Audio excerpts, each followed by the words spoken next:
Bom dia, boa tarde, boa noite. Esse é mais um vídeo do Psicocinética, leitura comentada da obra do Byung-Chul Han.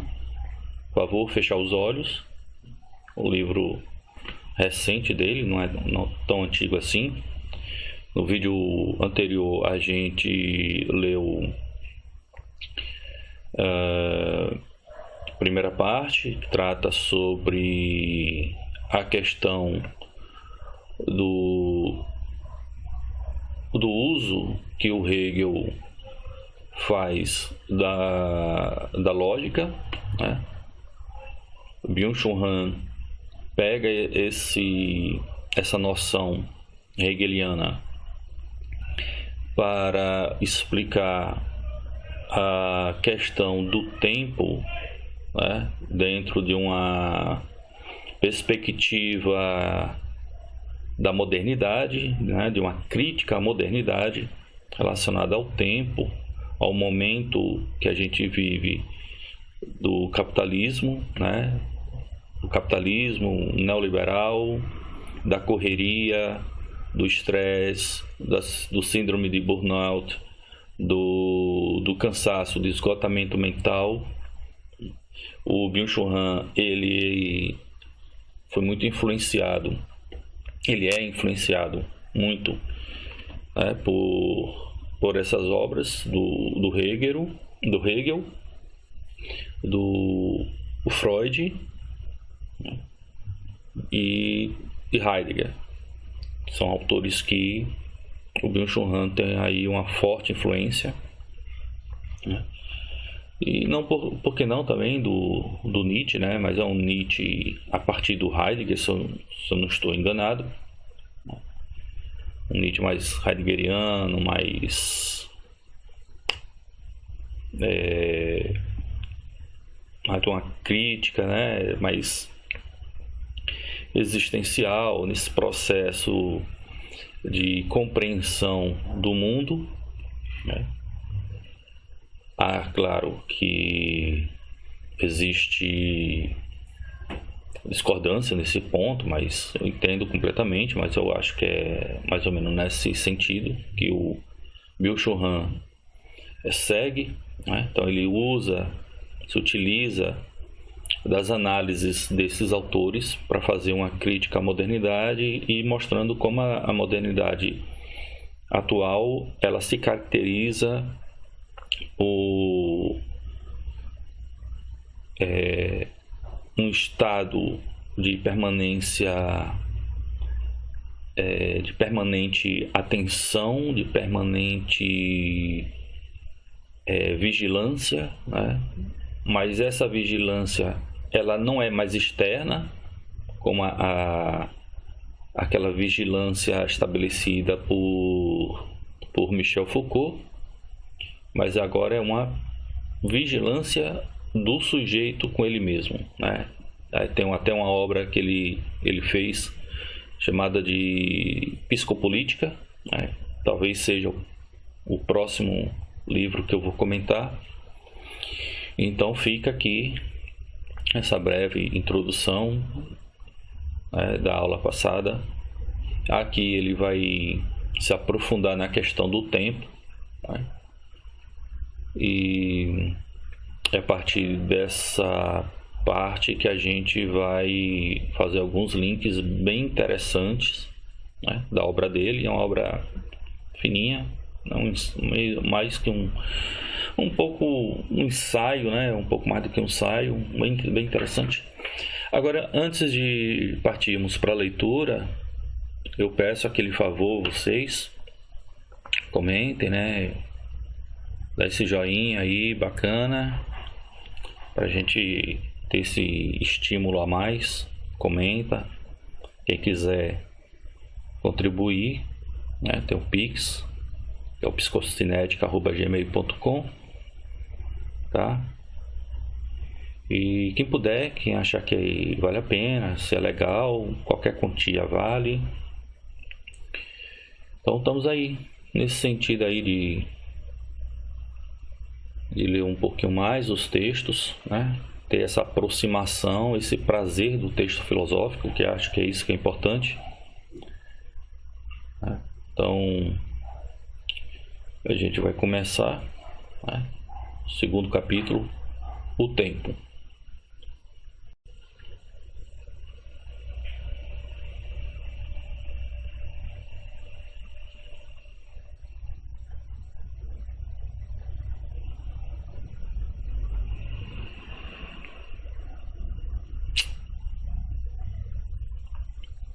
O tempo. Vamos lá. O que está faltando?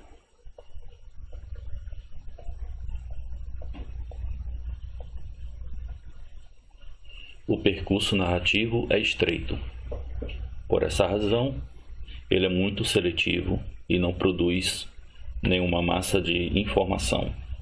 A informação é uma categoria pós-narrativa. A sua negatividade impede a proliferação e a massificação do positivo.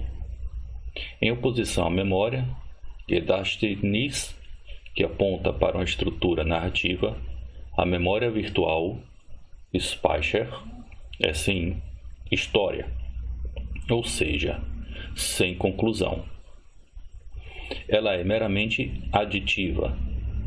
A memória Gedächtnis é hoje desnarrativizada, tornando-se um amontoado de lixo e de dados, um depósito de tralhas, polvilho, que está inteiramente entupido com todo tipo de imagens e símbolos desgastados, inteiramente desordenados e mal adquiridos. O Byung Chul Han aqui, com certeza, está falando sobre um pouco sobre o scroll, né?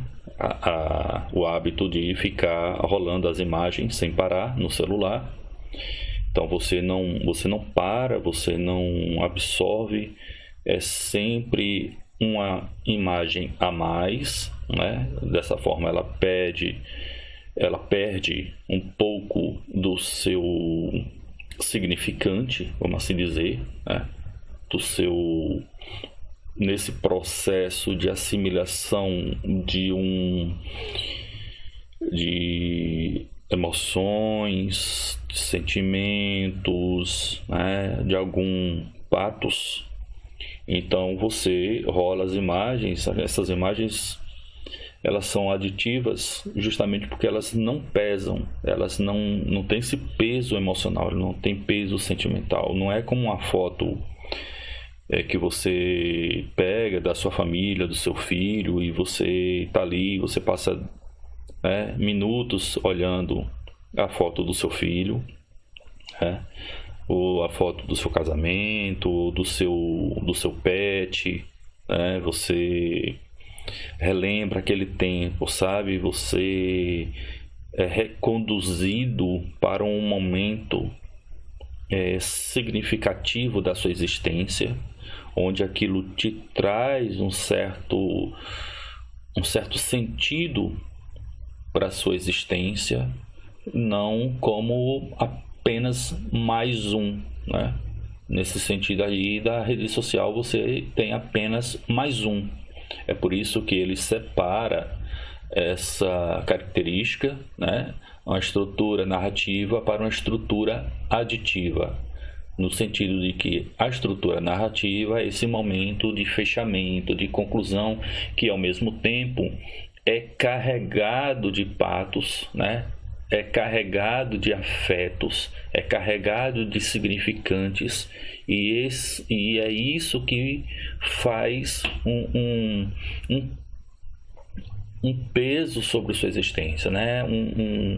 Um processo mesmo que te orienta novamente para aquele momento mais autêntico, para o ser mais autêntico, né? Então, o percurso narrativo que ele está falando aí é porque existe toda uma carga, né? uma gravidade em cima desse momento, né? Não é como o aditivo, porque o tempo aditivo ele é só mais um, ele não é ele não tem essa gravidade, né, esse peso dentro de um momento significativo para o ser, tá? Então é isso que ele está falando. Então por isso que ele também chama de depósito de tralhas, né? É mais uma foto que vai estar aí à disposição a qualquer momento, não tem grande valor, não é significativo, pode ser até significativo ali na hora, entende? Mas não é algo que realmente depois você vai pegar, você vai olhar, você vai, né? Não é como uma foto de um familiar, de um filho, de uma esposa, de um pet, né? Tomara que vocês estejam entendendo aqui o que eu quero passar, né? O que eu quero explicar do Byung-Chul Han, tá? No depósito de tralhas, as coisas estão meramente uma ao lado da outra, elas não estão em camadas, geschichtet. Por isso, falta ao depósito de tralhas toda a história, né? Então, Geschichte, ou seja, o sentido. Então, é isso que eu estou falando, né? Essa gravidade, esse peso sobre determinada imagem, ela é diferenciada. Não é apenas mais uma entre tantas que vai aparecendo na sua tela, tá? É muito significativo. Por exemplo, esse vídeo que você está ouvindo agora, ele é muito significativo, né? Ele tem essa carga de importância, de sentido. Se isso você está até aqui ouvindo, você está aqui ainda assistindo, é porque você está absorvendo, está dando um sentido para isso. E nesse sentido, né, justamente nesse sentido, eu peço para vocês se inscreverem no canal, dar esse joinha, né? Tá esperando o que para se inscrever? Tá esperando o que para comentar? Dê essa força, tá bom? Vamos lá, voltando. A informação não é uma conclusão. Então, veja que ele está diferenciando o que é uma mera informação aditiva para algo significativo, para uma narrativa de conclusão, né? Por isso, ela tende à proliferação e à massificação. Então, prolifera e massifica, mas ela massifica justamente porque ela não tem esse peso, ela não tem essa gravidade, ela não tem esse fechamento que dá um sentido para aquilo. Nisso, ela se distingue tanto do saber como também do conhecimento e da verdade.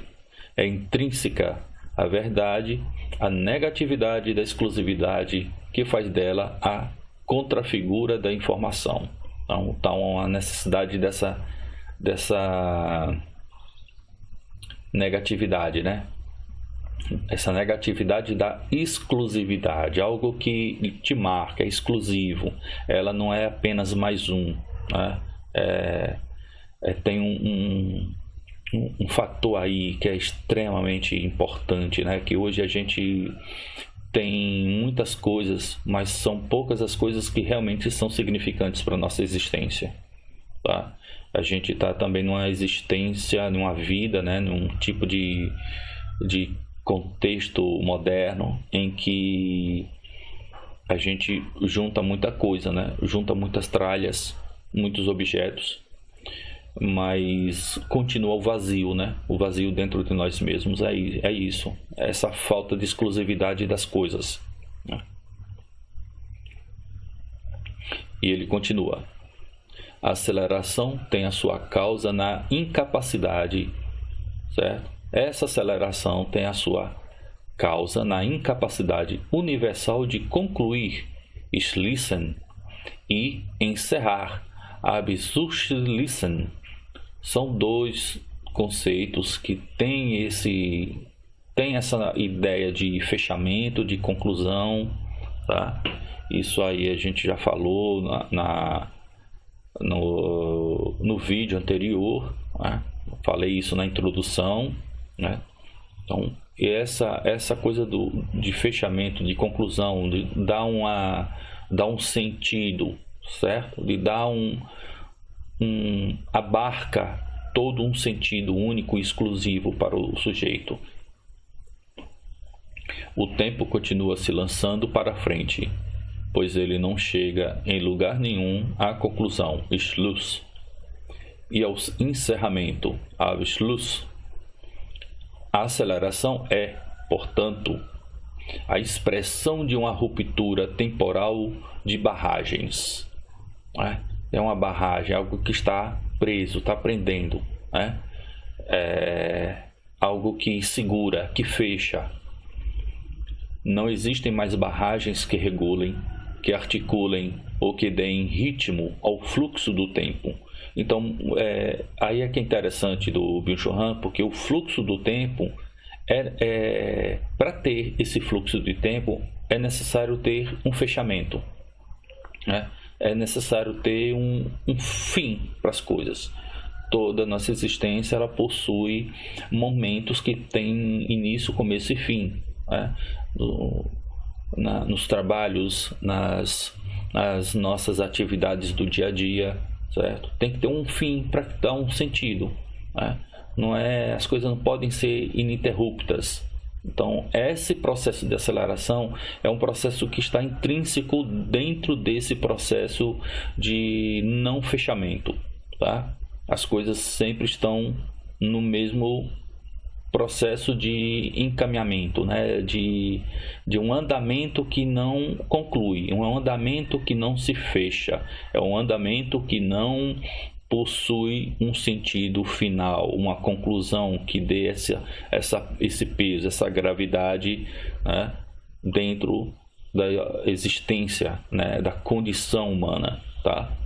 Então, a aceleração é, portanto, a expressão de uma ruptura temporal de barragens. Então, é essa coisa de você não fechar, tá? E aí ele continua: não existem mais barragens que regulem, que articulem ou que deem ritmo ao fluxo do tempo que poderiam deter, halten, ou conter, verhalten. O tempo, ao lhe darem uma parada, halt, né? Uma parada, gente, construção civil nesse momento aqui do lado. Mas é assim mesmo. Senão eu não gravo nada também. E aí o dia todo. Incrível. Uma parada, né? Voltando aqui, em duplo sentido. Onde o tempo perde todo ritmo. Onde ele se lança sem parada e sem direção no aberto e no vazio. Desaparece também todo tempo certo ou todo tempo bom. Então ele já traz aqui a ideia de que o tempo bom, ele justamente é bom porque ele é significativo, porque ele tem parada, porque ele fecha, né? Ele carrega uma extensão significativa do seu processo de existência, né? Do seu processo de encaminhamento para o próximo momento bom, né? Ele se fecha porque há algo a mais, mas esse algo a mais ele não é no processo acelerativo de apenas uma continuidade, tá? As coisas precisam ter um fechamento, as coisas precisam ter um sentido, as coisas precisam ter uma narrativa, né? Como uma história, começo, meio e fim. As coisas não estão nesse processo de começo, meio e fim. As coisas estão sempre andando. As coisas estão sempre no processo de algo inacabado, né? Por esse processo de inacabado, você nunca tem um momento para si mesmo. Você nunca tem um momento de autenticidade, tá? E ele continua: Em Busca do Tempo Perdido, né, que é uma obra de Marcel Proust, começa de maneira característica com a seguinte frase: Longtemps je me suis couché de bonne heure. Por muito tempo eu fui dormir na hora certa. De bonne heure significa no tempo certo ou no tempo bom, nesse momento bom, nesse momento que é que eu poderia dizer, é o momento ideal, né? O momento feliz de se fazer, né? De se concluir algo. Ele continua. Ele promete a felicidade. Bonheur. Ele é a contrafigura do mal infinito, do tempo vazio e o vazio de sentido. O bom sono é, ele mesmo, uma conclusão.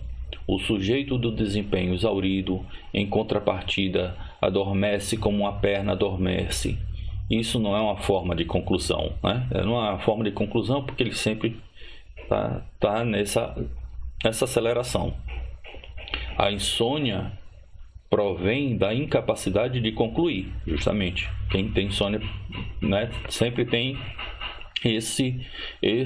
essa sensação de que o dia não está acabando, né? O dia não acaba, o dia permanece, né? E aí o seu corpo precisa do descanso, o seu corpo precisa adormecer e ter esse momento de sono, de sonhos, né? Para revitalizar o corpo, para dar uma limpeza na mente, né? A limpeza cerebral. Hoje há pesquisa sobre isso que o neurocientista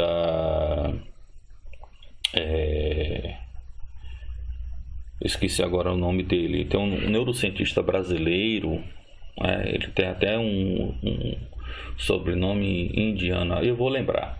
Ele disse que a gente precisa de um tempo nosso, né? De um tempo do descanso, o tempo do sono, né? O tempo do sono. E a gente continua, né?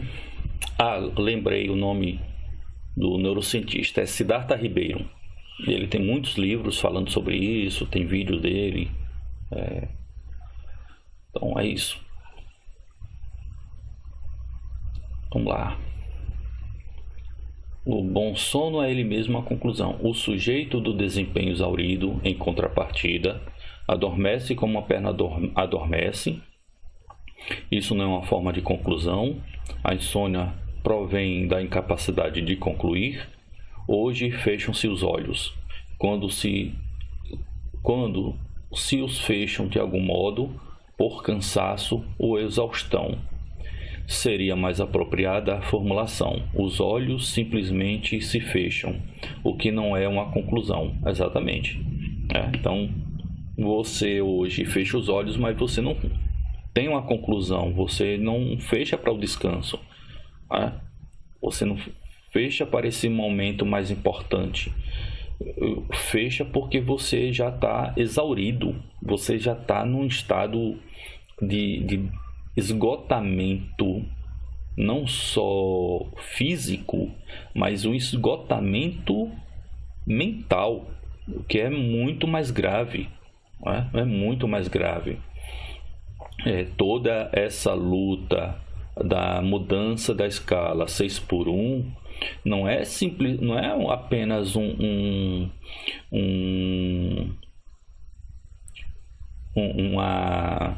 vamos dizer assim, movido apenas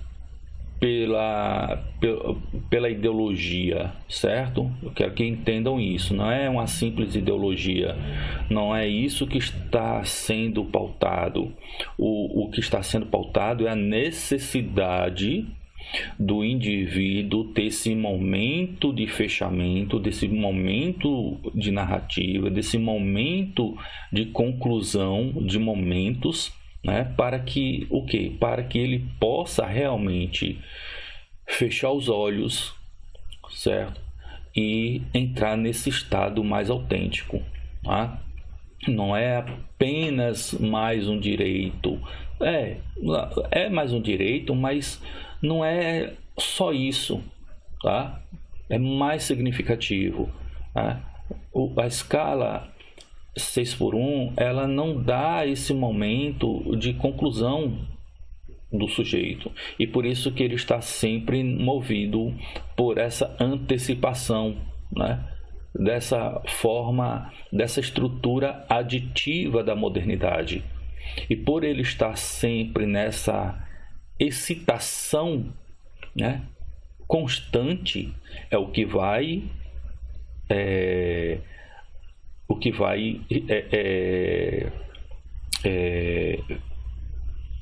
ir em direção, né, de provocar os estados de ansiedade entre os indivíduos no estado atual da modernidade. Você vê as taxas, só é vocês verem as taxas de ansiedade, né, no mundo aumentou significativamente.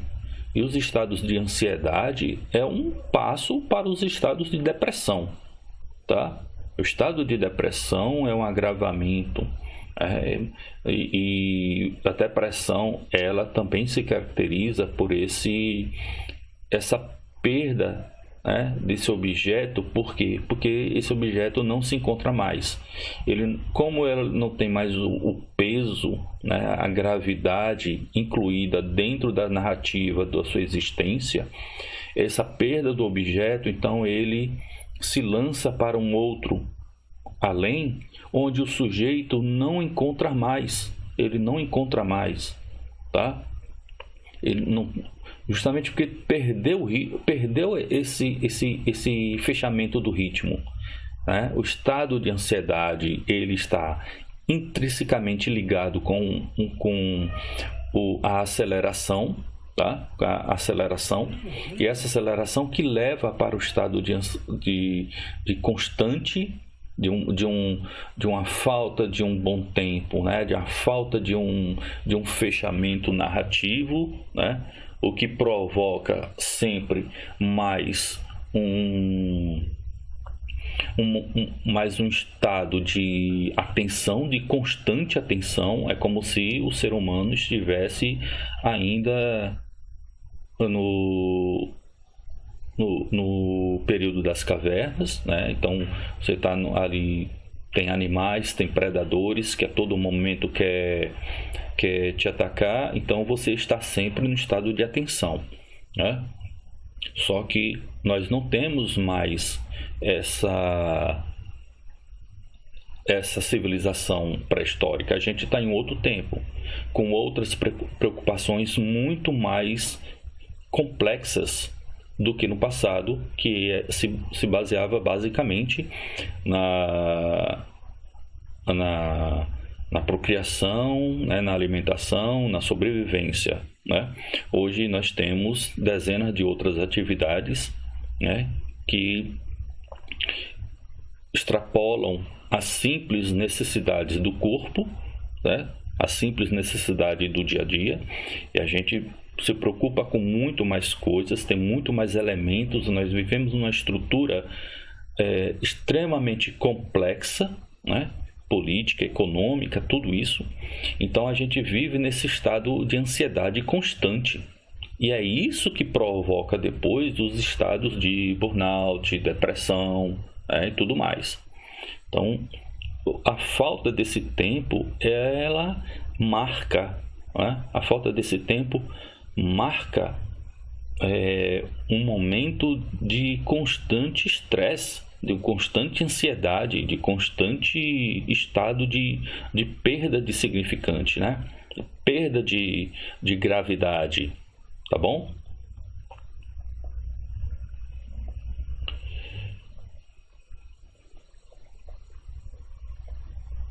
A gente entraria então agora no tempo da festa. Vamos lá, o tempo da festa. Hoje em dia, as coisas ligadas ao tempo envelhecem muito mais rápido do que antes. Elas decaem rapidamente naquilo que é passado e fogem à atenção. O presente se reduz à ponta da atualidade. Assim, o mundo perde algo de sua duração. A causa do encolhimento do presente não é, como se assume equivocadamente, a aceleração. Aqui o Byung-Chul Han está fazendo uma crítica direta à obra Aceleração do Hatmuside Rosa, certo? Com certeza. certo? Que é lá em Hartmut Rosa, ele fala justamente dessa contração do presente, tá? Ele continua: antes, o tempo, como avalanche, lança-se adiante, né? Porque ele não tem mais uma parada. Então, o tempo está sempre se lançando adiante, né? Nesse estado de ansiedade que eu falei há pouco instante.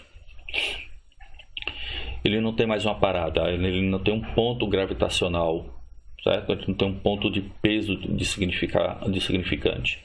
Aqueles pontos do presente entre os quais não existia nenhuma força gravitacional e nenhuma tensão, pois são meramente aditivos, desencadeiam a ruptura do tempo, o que conduz ao aceleramento sem direção e sem sentido, né?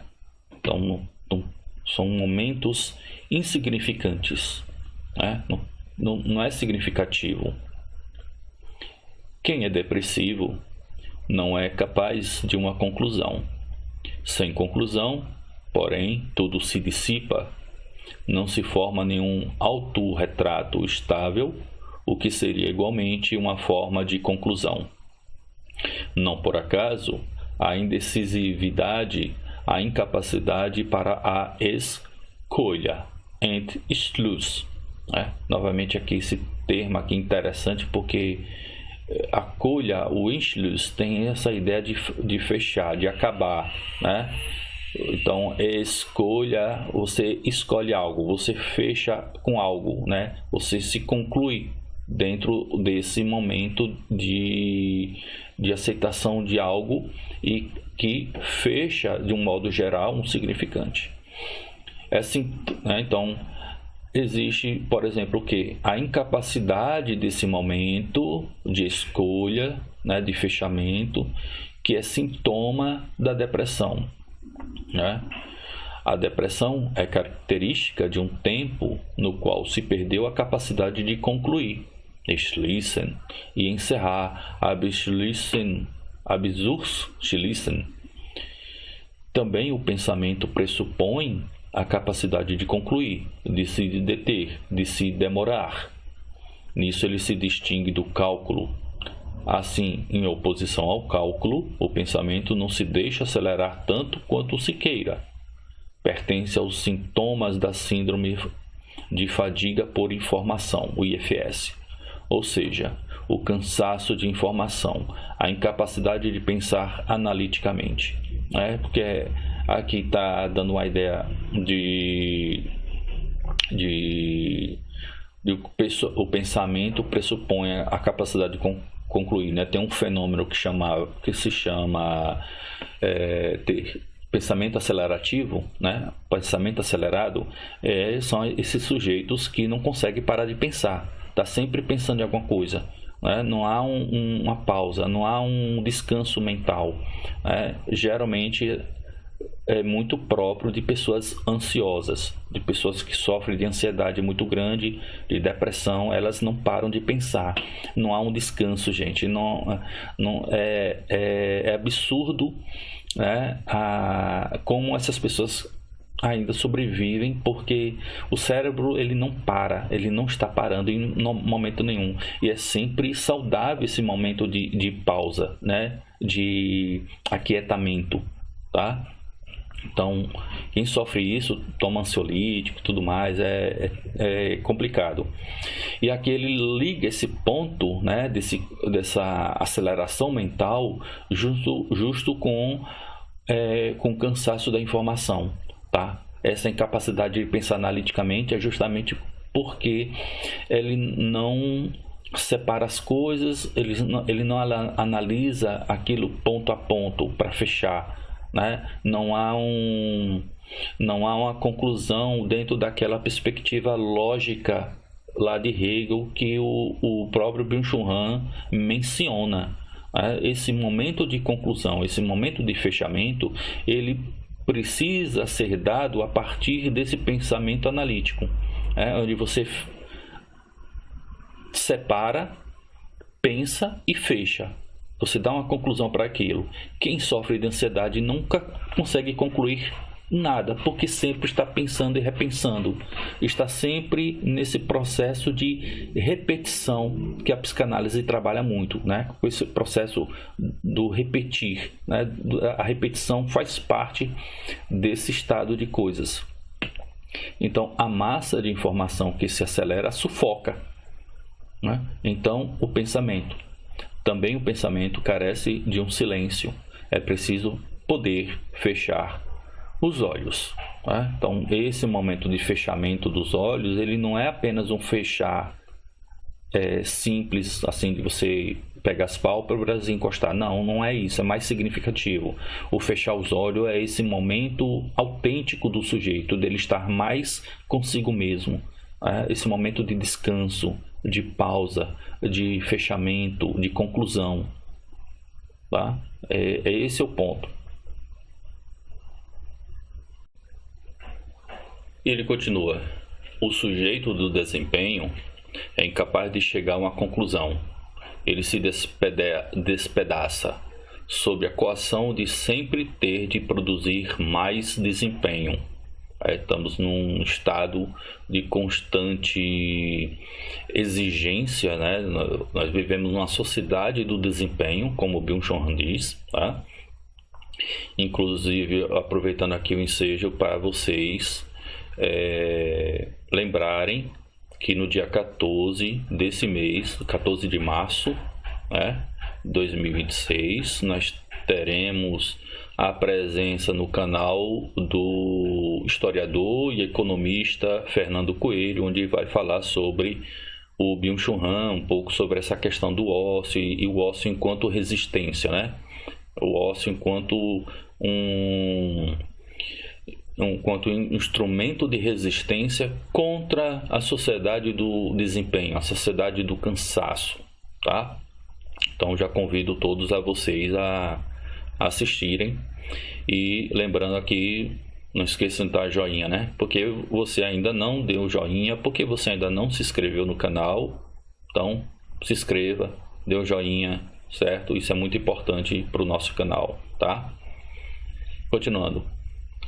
Precisamente essa incapacidade de chegar a uma conclusão e de se encerrar, né? Não se encerra, é um momento ininterrupto, né? Acelerativo. Ele vai encerrar, ele não se encerra e, portanto, ele conduz ao burnout, né? A síndrome de burnout é um transtorno psicológico, né? Que está causando problemas no mundo todo, isso, né?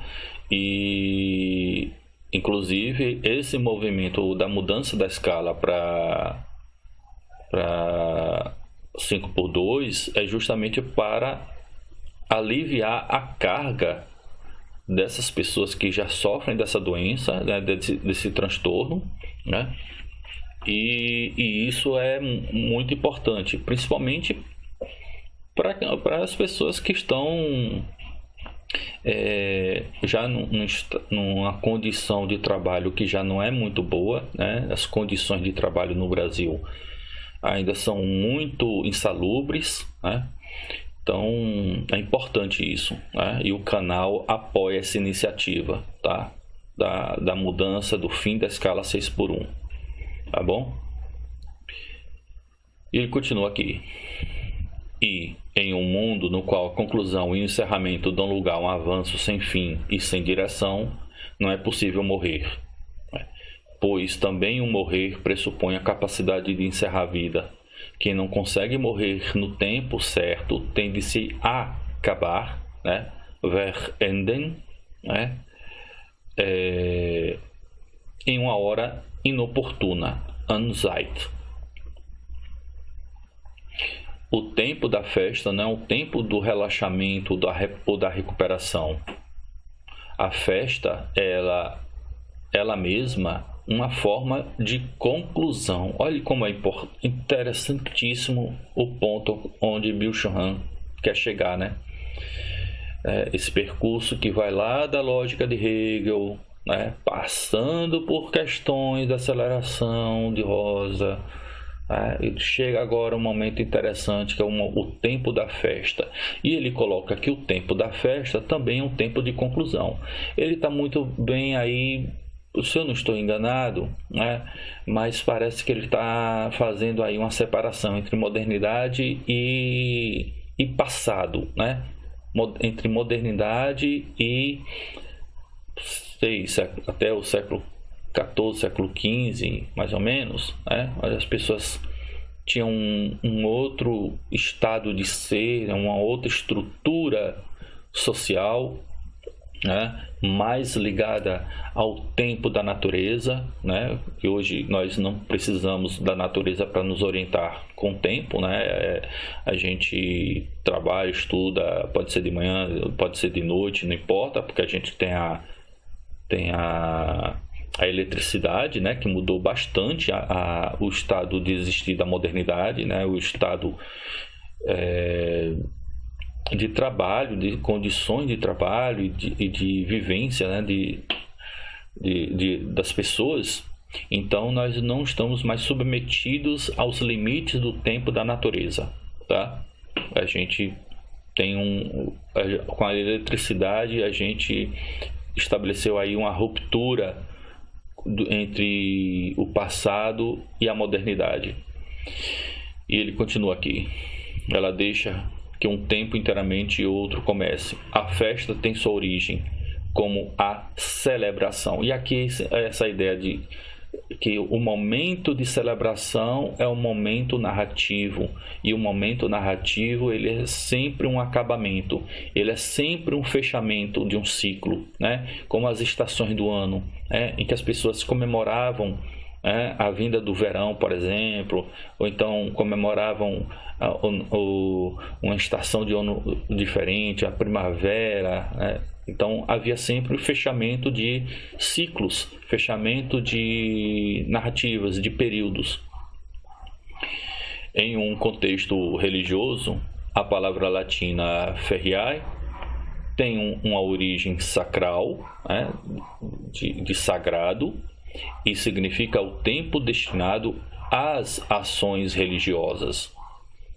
Fatum é um lugar sagrado dedicado à divindade, ou seja, o lugar destinado à ação religiosa.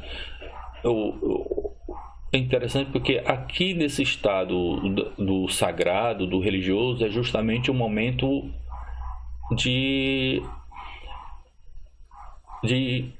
inclusão dentro de uma outra lógica, de uma outra narrativa mais expressiva.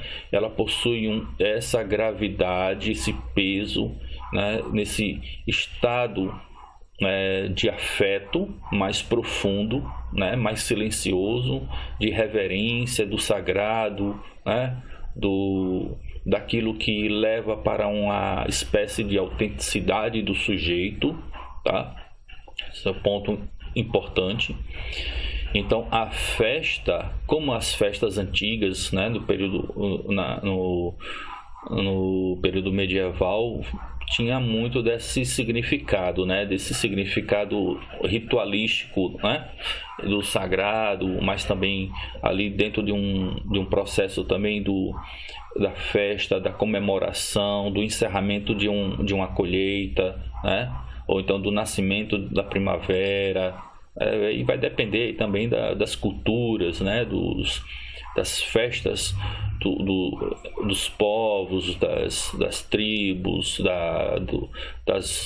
dos clãs, né, dos povos nativos, tudo mais. É um momento extremamente importante, porque ele é significativo para a existência do sujeito, né? Saúde física, saúde mental, né? Começa onde o trabalho como ação profana, literalmente que se encontra diante e, portanto, fora do distrito sagrado, termina, né? O tempo da festa é diametralmente oposto ao tempo do trabalho, certo? O final do expediente fairá bem como véspera. Poxa. o final do expediente, né? Fireband como véspera, Vorabend da festa anuncia um tempo sagrado. Se aquela fronteira ou umbral que separa o sagrado do profano é suspensa, resta dessa maneira apenas o banal, o cotidiano, a saber, o mero tempo do trabalho, e o imperativo do desempenho o explora, certo? Então vivemos agora na modernidade, que é justamente, ela é caracterizada por esse constante trabalhar, né? Essa ânsia do desempenho, né? De você sempre estar pronto, de você sempre estar presente. Então são momentos de constante aditividade, certo? De constante momentos ininterruptos, sem nenhum significado, momentos de repetição, momentos de esgotamento. Você faz aquele trabalho rotineiramente, né? De rotina, aquilo que não termina, aquilo que não se acaba, aquilo que não é significativo. Nesse sentido, o significativo aqui, gente, não é porque o trabalho não é importante, certo? Não é isso. Não é porque o trabalho, então você está dizendo que o trabalho não é importante, não é isso que eu estou falando. O trabalho é importante, mas quando você se perde nesse estado rotineiro, né, de constante processo aditivado, de sempre mais um momento, sempre mais um dia, esse dia se perde entre tantos outros dias que não são significativos. Então, quando você trabalha e você está sempre naquele momento rotineiro, aquele momento de alto desempenho, né? Porque se exige também na modernidade essa alta exigência, né? Esse alto aprimoramento, esse alto desempenho, né? A gente acaba se vigiando, né? E aí é a grande diferença entre Byung-Chul Han e a ideia da vigilância de Foucault, porque agora a vigilância é uma vigilância do sujeito com ele mesmo, é um sujeito que se explora, é um sujeito que busca um desempenho acima do que ele é capaz, né? Então é sempre um momento a mais. Só é lembrar daquele filme Tempos Modernos, do Charlie Chaplin. Ele, de forma muito genial, como Charlie Chaplin, no início do século passado, cria uma obra de arte, Tempos Modernos, que mostra, que ilustra de forma crua, né? Visceral, esse estado ininterrupto, esse estado repetitivo, esse estado de constante desempenho que o sujeito se auto-explora, tá? Isso é muito importante, isso é muito interessante, que acho que vale a pena, né? A gente, inclusive, aconselho a assistir o filme. O filme é genial, preto e branco, tudo mais, mas ilustra muito bem isso tudo, né? Ilustra muito bem. Então, esse é algo realmente muito próprio da modernidade, né? Inclusive a questão do direito ao sono, né? Nós estamos dormindo menos, né? E a gente se desgasta porque agora nós não apenas trabalhamos para sobrevivência, a gente trabalha também para acumular, né? Então a gente trabalha a mais. Fora as exigências da sociedade moderna, né? Você tem que ser um bom profissional, bom marido, bom pai, bom filho. Aí você também tem que ser um bom estudante. Você tem que ser bom em tudo, né? É a exigência do desempenho, né, que faz com que haja um déficit, dos momentos de sono, dos momentos de sonhar, inclusive, né, do momento de estar consigo mesmo. Então, o direito ao sono é duramente combatido, né, no capitalismo. O ócio, né, o tempo do descanso é um pecado, né? Se vocês forem lá para a ética do capitalismo, né, do Max Weber, né, isso é muito forte também, inclusive lá em Rosa, o Weber é também muito importante, e por isso a insônia como problema de saúde pública, né, só resta então fechar os olhos sem uma conclusão. Então, o sujeito do desempenho é incapaz de conclusão porque é o inacabamento como sintoma. E é por isso que essa incapacidade de conduzir, né, de encerrar, leva necessariamente ao estado de burnout que o Byung-Chul Han fala tanto, né? Então, existe essa condição, né, na relação do capitalismo e a falta de conclusão, certo? Existe um mar de gozar no processo de repetição que não se contribui para o descanso, né? E isso porque o gozo ele meio que se liga a esse significante pelo constante processo de repetição, né? Esse processo de falta de conclusão que é apontada lá aí na obra do Byung-Chul Han. Então, esse é uma questão importante na obra dele, né? Dessa falta de acabamento, né? Então é um constante inacabamento porque há uma falta do momento de encerramento dos processos, né, que nós estamos ligados, né, ao trabalho, ao estudo, ao lazer. Então até interessante porque até o lazer ele é limitado.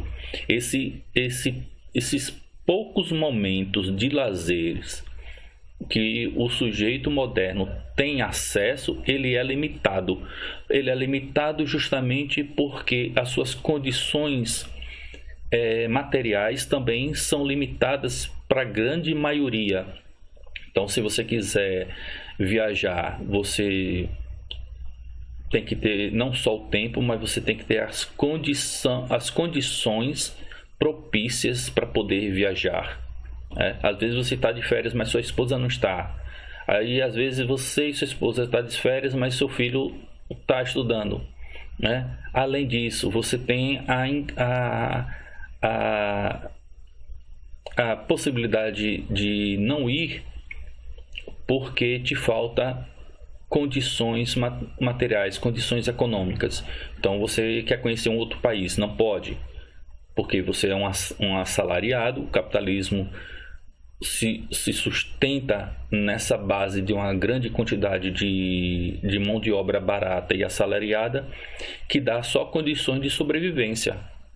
Então, viajar, conhecer outros países, fazer turismo, isso é para uma parcela pequena da sociedade, certo? É uma parcela pequena da sociedade que tem essa liberdade, que eu acho que aí é uma verdadeira liberdade, né? Liberdade não é só ir e vir. A liberdade também ela pressupõe as condições materiais de poder fazer isso, de você poder viajar, conhecer outros países, né? Ter mais momento de descanso, poder ter horas de sono sossegado, né? Isso é qualidade de vida, tá? É isso que acho que é o que o Byung-Chul Han traz assim para a gente, que é importante a gente pensar, que é importante a gente refletir sobre esses momentos, sobre essas coisas, né? Então aí é algo que realmente vale a pena pensar, vale a pena questionar a nossa sociedade, certo?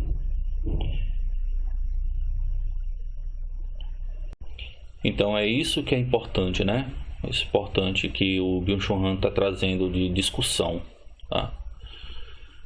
Ele continua: a sociedade do cansaço atual faz o próprio tempo de refém. Ela o acorrenta ao trabalho e o transforma em tempo de trabalho. O tempo do trabalho é um tempo sem conclusão, sem início e sem fim. Ele não exala nenhum aroma. A pausa não marca, como pausa do trabalho, um outro tempo. Ela é apenas uma fase do tempo de trabalho. Hoje não temos nenhum outro tempo senão o tempo do trabalho. O tempo do trabalho se totaliza como o tempo. Perdemos há muito tempo o tempo da festa, né? Esse tempo de celebração, né? Esse tempo de fechamento de ciclos, de fechamento de condições, de situações, de fatos, de momentos. E é importante fechar. É importante fechar porque é o fechamento que dá o significado mais importante, né? É o que vai dar toda a importância para aquele momento, para aquele fato, aquela condição de vida, de existência. O fim do expediente, como véspera do dia festivo, nos é inteiramente estranho.